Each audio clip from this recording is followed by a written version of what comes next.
নির্বাচনের শুধু না, আগামী দেশ গড়ার নেতৃত্বে যিনি আসতেছেন আমাদের তারুণ্যের প্রতীক জনাব তারেক রহমান সাহেবের আজকে আমাকে এখানে মাননীয় দেশনেত্রী বেগম খালেদা জিয়ার পক্ষ থেকে আমাকে এখানে 5 আসনে নির্বাচন করার জন্য, ধানের শীষের নির্বাচন করার জন্য এখানে আমাকে নমিনেশন দেওয়া হয়েছে আজকে।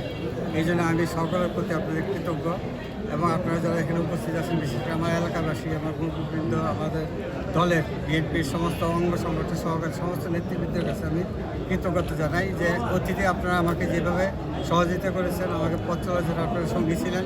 আগামী দিনেও আপনার কাছে বলিষ্ঠভাবে, যেহেতু এখন আমার বয়সের কারণে এখন আপনাদের নতুনদের উপরে আমার দায়িত্ব থাকবে বেশি আগ্রহ এবং আকাঙ্ক্ষা যে আপনারা আমাকে এই যাত্রায় আমাকে সাফল্য এনে দিয়ে আমরা সকলেই স্থিতি লাভ করবো। নারুজ আপনারা জানেন যে আমাদের অনেক আকাঙ্ক্ষা রয়ে গেছে। আমরা কিন্তু গত 18 বছরে যে সরকার ছিল সেই কারণে কিন্তু বিএনপি যা কোনো বাসনা ছিল কোনোটাই তারা বাস্তবায়ন করে নাই। ইনশাল্লাহ আমাদের স্থানীয়ভাবে যে সমস্ত সমস্যাটি আছে আমরা সকলের সম্মিলিত প্রচেষ্টায় আমরা সকলেই সেটা করতে সক্ষম হবো, কারণ আমরা অতীতে প্রমাণ করেছি যে আমরা কাজ করতে জানি এবং কাজ আমরা সম্পূর্ণ করতে জানি।